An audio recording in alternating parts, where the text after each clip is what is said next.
Hello అండి, అందరూ బాగున్నారా? ఈరోజు వీడియో ఏంటి అంటే ఇది శివాలయం అండి. ఈ శివాలయం ఎక్కడుంది ఏంటి అనేది తెలుసుకోవాలనుకుంటే వీడియోలోకి అయితే వెళ్ళిపోవాలి. ఇంకొకటి ఏంటి అంటే ఈ శివాలయంకి 1000 ఏళ్ల చరిత్ర అయితే ఉంది. ఈ శివాలయం ఎలా ఏర్పడింది ఏంది అనేది దీనికి ఒక స్టోరీ కూడా ఉంది. అవేంటో తెలుసుకోవాలంటే ముందైతే మనం వీడియోలోకి వెళ్ళిపోదామండి. ఈ టెంపుల్ ఏమొచ్చి ఎస్కోట్ నుంచి విజయనగరం వెళ్లే రూట్లో తామరాపల్లి జంక్షన్ దగ్గర ఈ ఆర్చ్ తగులుతుందండి. ఈ ఆర్చ్ నుంచి లోపలికి వెళ్తే మనకి అక్కడ ధర్మవరం వస్తుందండి. ధర్మవరం ఊరు మీదుగా లోపలికి ఒక 2 km లోపలికి వెళితే ఇలాగ పచ్చని పొలాల మధ్యలో ఉంటుందండి టెంపుల్.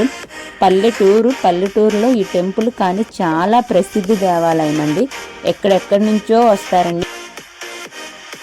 పొలాల మధ్యలో టెంపుల్ ఉంటుంది చూసారా. కానీ అక్కడ వెహికల్స్ ఎప్పుడు ఖాళీ ఉండవండి. కార్లు, ఆటోలు, బైక్స్ ఇలా చాలా ప్రసిద్ధి దేవాలయం కనుక ఈ పల్లెటూరులో చిన్న దేవాలయంకి ఇంతమంది వస్తుంటారండి. యాక్చువల్గా మేము వెళ్ళింది సండే, బట్ ఆ రోజుకి కూడా కార్లు చూస్తున్నారా పార్క్ చేసి ఉన్నాయి టెంపుల్లో. ప్రతి సోమవారం ఇక్కడ చాలా ప్రసిద్ధి అండి. సోమవారం ప్రత్యేకమైన పూజలు జరుపుతూ ఉంటారు భక్తులతో. టెంపుల్ అయితే చాలా రద్దీగా ఉంటుంది. అందులో కార్తీక మాసం మొత్తం విశేషమైన పూజలు అయితే జరుగుతాయండి. ఇంకొకటి ఏంటంటే ఇక్కడ ప్రత్యేకత, పిల్లలు లేని వారు ఈ టెంపుల్కి వచ్చి స్వామివారిని దర్శించుకొని పూజ చేసుకుని మొక్కుకున్నట్లయితే తప్పనిసరిగా సంతాన ప్రాప్తి అయితే జరుగుతుందండి. ఈ సన్యాసీశ్వర స్వామి సంతాన ప్రాప్తికి మూల పురుషుడు అని చెప్తూ ఉంటారండి. అక్కడ స్థల పురాణం ప్రకారం ఈ దేవాలయంకి ఒక ప్రసిద్ధి చరిత్ర అయితే ఉందండి. 1000 ఏళ్ల చరిత్ర కలిగిన దేవాలయం. టెంపుల్ అయితే చాలా చిన్నది చూసారా. సన్యాసేశ్వర స్వామి అది నంది చిన్నది, స్వామి అయితే వెలిసారండి. సాక్షాత్ స్వయంభుగా వెలుసున్నారు. ఇక్కడ ఆవు పాలతో అభిషేకమైనది అనేది విశేషంగా. ఆవు పాలంటే ఆవు ఈయన వెంటనే ముర్రుపాలు అంటారు కదా, ఆ పాలతో అభిషేకం ఇంకా ప్రత్యేకం అండి.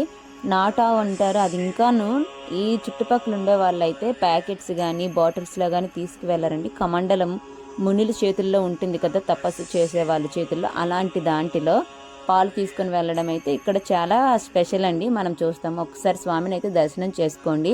అక్కడికి వెళ్ళలేని వారు దర్శనం చేసుకుని స్వామి. ధర్మవరం తర్వాత సన్యాసిపేటలో సన్యాసేశ్వర స్వామి టెంపుల్ అండి. 1000 ఏళ్ల చరిత్ర కలిగిన దేవాలయం. స్వామి ఇక్కడ ఎలా వెలిసారు ఏంటి అనేది చరిత్రలోకి అయితే వెళ్ళిపోదామండి. చుట్టూ గోడల పైన అయితే దాని హిస్టరీ అయితే ఉంది. నేనైతే మీకు చెప్తాను, ఒకసారి వినండి. పూర్వకాలం అనగా 1000 ఏళ్ల క్రిందట ఈ గ్రామంలో ఒక ముసిడి వనం అనేది ఉండేదంట. ఆ ముసిడి వనంలో నుంచి ఒక శక్తి వచ్చి పిల్లల్ని తీసుకుని వెళ్ళిపోతూ ఉండేదంట. అంటే పిల్లలతో ఆడుకొని కాసేపటి తర్వాత పిల్లల్ని మాయం చేసేసేదంట.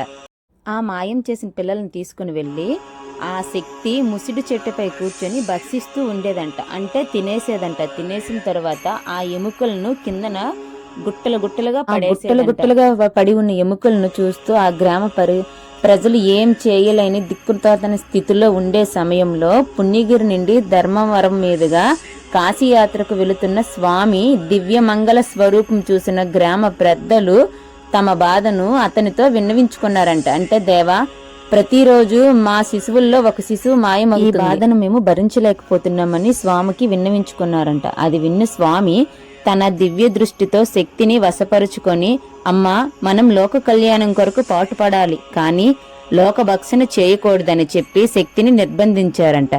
ఆ తర్వాత శక్తి స్వరూపినితో స్వామి, ఇప్పటి వరకు నీవు ఎంతమంది పిల్లలను భక్షించావో అంతే ఉత్పత్తి అయ్యే యంత్రములను, సంతాన గోపాల యంత్రములు, ఇవి చెడకుండా భైరవ యంత్రములు ప్రతిష్ఠించి నీవు అక్కడ పైనమాంబగా నేను ఇక్కడ సన్యాసంగా సజీవదహనం అయ్యదము అని స్వామి చెప్పారంట ఆ శక్తి స్వరూపినితో.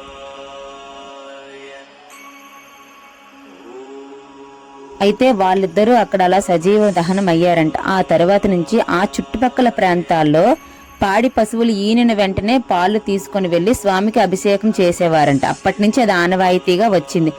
అలా చేసిన ఎడ్ల పశువులు ఆరోగ్యంగా ఉంటాయని, సంతానం లేని దంపతులు స్వామివారిని దర్శించి పూజ చేసుకుని అభిషేకం చేసిన ఎడ్లయితే వాళ్ళకి తప్పనిసరిగా సంతానం కలుగుతుందని ఆ రోజు ఆ స్వామి ఆ శక్తి వీళ్ళకైతే వరం ఇవ్వడం అయితే జరిగిందంట. 1000 ఏళ్ల క్రిందట ఇలా జరిగింది అక్కడ. కనుక ఈ దేవాలయం చాలా ప్రసిద్ధి దేవాలయం. ఇక్కడ ఇంత చిన్న టెంపుల్ అయినప్పటికీ ఇక్కడ కేశఖండనశాల ఉంది. దంపతులు లేని వారు ఎవరైనా ఇక్కడ పూజ చేసుకొని స్వామికి ఆవు పాలతో అభిషేకం చేసిన తర్వాత వాళ్ళకి దంపతులకి సంతానం అయితే తప్పనిసరిగా కలుగుతుంది. అలా కలిగిన తర్వాత వాళ్ళు ఇక్కడికి వచ్చిన తర్వాత మొక్కులు తీర్చుకుంటారండి. అలాగే ఇక్కడ కోనేటి ఉంది. ఆ కోనేటిలో స్నానం చేసుకుని కేశఖండనశాలలో తలనీలాలు ఇచ్చుకొని స్వామివారిని దర్శించుకుంటారు. ఇక్కడ వేణుగోపాల స్వామికి సంబంధించి ఇక్కడ చిన్న గోపాల స్వామి విగ్రహం అయితే ఉంది. అలాగే ఇక్కడ గోకులం ఉందండి, అందులో దీపారాధన చేయొచ్చు. ఒకప్పుడు మేము ఒక 7 years బ్యాక్ వెళ్ళినప్పటికీ టెంపుల్ ప్రాంగణం చాలా చిన్నగా ఉండేది. ఇప్పుడైతే ఇది చాలా వరకు ఎక్స్టెన్షన్ చేశారు. చుట్టూ పచ్చని పొలాల మధ్యలో ఈ టెంపుల్ ఉంటుందండి. దీనికి ఆనుకొని ఎటువంటి ఇల్లులు ఏమీ ఉండవండి. ఈ పక్కనే సన్యాసిపేట అనేది ఊరు ఉంటుంది. ఇది కేశఖండనశాల. ఇక్కడైతే తలనీలాలు ఇస్తారండి. ఎందుకంటే పిల్లలు లేని వాళ్ళు తప్పనిసరిగా ఎంత దూరం నుంచైనా చుట్టుపక్కల వాళ్ళందరూ వస్తూ ఉంటారు. వచ్చి స్వామివారిని దర్శించుకొని పాలతో అభిషేకం అయితే కంపల్సరీగా చేయిస్తారండి. ఇంకొక స్పెషల్ ఏంటి అంటే అది జమ్మి చెట్టు కనిపిస్తుంది కదా, ఇక్కడ దీపారాధన చేసి ఆ చెట్టుకి మనం కోరిన కోరికలు చీటీ రాసి పెట్టుకుంటారండి. తలనీలాలు ఇచ్చిన తర్వాత ఇక్కడైతే స్నానం చేసి మడితో స్వామివారిని దర్శించుకోవడం అనేది ఒక ఆనవాయితీగా వచ్చింది. ప్రతి సోమవారం కూడా కార్తీకమనే కాదండి, ప్రతి సోమవారం కూడా ఇక్కడ జొన్నలబతో నిండిపోతుంది భక్తులతో. కార్తీక మాసం మొత్తం కూడా విశేషమైన పూజలు జరుపుతారండి. ఇక్కడ విశేషమైన పూజలు మాసం మొత్తం జరుగుతాయి. అందులోని కార్తీక సోమవారాలు ఇంకా విశేషంగా పూజలు జరిపిస్తారండి. అదిగోండి సన్యాసిపేట అది ఊరు. ఈ పక్కనే టెంపుల్. ఇది పచ్చని పొలాల మధ్యలో ఉంటుంది. ప్రకృతిని ఆస్వాదిస్తూ ప్రశాంతంగా దర్శనం చేసుకోవచ్చండి. ఇది గోకులం అండి. ఇక్కడ మధ్యలో గోపాలుడు ఉన్నాడు. ఇక్కడ దీపారాధన చేయవచ్చు. గర్భగుడిలో పాలతో అభిషేకం తప్ప ఎటువంటి కార్యక్రమాలు చేయడానికి మనకు అవకాశం ఉండదండి. ఎందుకంటే దీపారాధన అవన్నీ నాట్ అలౌడ్. ఇక్కడే మనం దీపారాధన చేయొచ్చండి.